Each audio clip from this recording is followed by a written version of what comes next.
अब खैर शाहीन ऐसा क्या करेगी? हामिद के साथ और उसे धमकियां देने की नौबत क्यों आ जाएगी? खुदा गवाह के आने वाले एपिसोड में नाजरीन देखेंगे कि शाहीन अब हामिद के सामने खुलकर आ जाएगी। वो हामिद से साफ अल्फाज में कहेगी, तुम और दायशा मिलकर जो कुछ भी करना चाहते हो, मैं तुम्हें वो कभी नहीं करने दूंगी। तुम दोनों ने जो भी मंसूबा बनाया है, मैं उसे नाकाम बनाकर रहूंगी।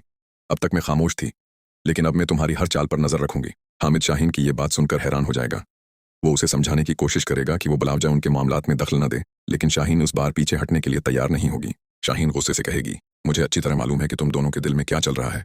तुम समझते हो कि सबको धोखा देकर अपना मकसद हासिल कर लोगे, लेकिन अब ऐसा नहीं होगा। मैं तुम्हारा एक भी मंसूबा कामयाब नहीं होने दूंगी। हामिद भी शाहीन को जवाब देते हुए कहेगा, तुम्हें जो करना है कर लो, लेकिन मुझे धमकियां देने से कुछ हासिल नहीं होगा। शाहीन फौरन कहेगी, ये धमकी नहीं है हामिद, ये तुम्हारे लिए आखिरी वार्निंग है। अगर तुमने दायशा के साथ मिलकर कोई ऐसा कदम उठाया जिससे मेरे घर वालों को नुकसान पहुंचा, तो मैं तुम दोनों को सबके सामने बेनकाब कर दूंगी। दूसरी तरफ घर में सुफियान की शादी की तैयारियां जोरों पर होंगी।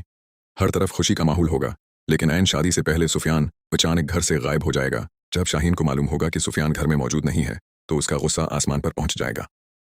वो परेशानी के साथ सबसे पूछेगी, सुफियान कहाँ है? शादी में इतना कम वक्त रह गया है और उसे इस वक्त भी घर में होना चाहिए था। आखिर वो अचानक कहाँ चला गया? घर वाले भी एक दूसरे का चेहरा देखते रह जाएंगे, क्योंकि किसी को मालूम नहीं होगा कि सुफियान कहाँ गया है। शाहीन गुस्से में कहेगी, ये लड़का भी न जाने शादी से पहले क्या क्या करने लगता है। उसे जरा भी एहसास नहीं कि घर में कितनी तैयारियां हो रही हैं। लेकिन किसी को यह अंदाजा नहीं होगा कि सुफियान किसी गलत काम के लिए नहीं, बल्कि एक बहुत अहम फैसला करने के लिए घर से निकला है। सुफियान सीधा राफे और उसकी वालदा के पास पहुंचेगा। इन्हें देखते ही सुफियान कहेगा, मैं आप दोनों को लेने आया हूँ। राफे की वालदा हैरत से पूछेंगी, लेकिन सुफियान, तुम यहाँ क्यों आए हो? तुम्हारी तो शादी होने वाली है, इस वक्त तुम्हें अपने घर में होना चाहिए। सुफियान जवाब देगा, मुझे मालूम है कि मेरी शादी होने वाली है, लेकिन मैं ये शादी अपनी बहन अरीशा के बगैर नहीं कर सकता। अरीशा सुफियान की बात सुनकर हैरान रह जाएगी। वो कहेगी, सुफियान, तुम्हें मेरी वजह से अपनी शादी रोकने की जरूरत नहीं है। तुम खुश रहो, यही मेरे लिए काफी है। लेकिन सुफियान अरीशा की बात नहीं मानेगा। वो जज्बाती अंदाज में कहेगा, नहीं अरीशा, तुम सिर्फ मेरी बहन नहीं हो, तुम मेरी खुशियों का हिस्सा हो।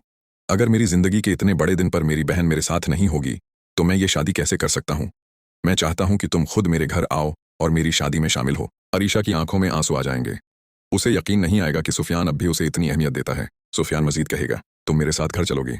मैं तुम्हें अपनी शादी से दूर नहीं रख सकता। मेरी शादी तभी मुकम्मल होगी जब तुम मेरे साथ खड़ी होगी। राफे भी सुफियान की बात सुनकर जज्बाती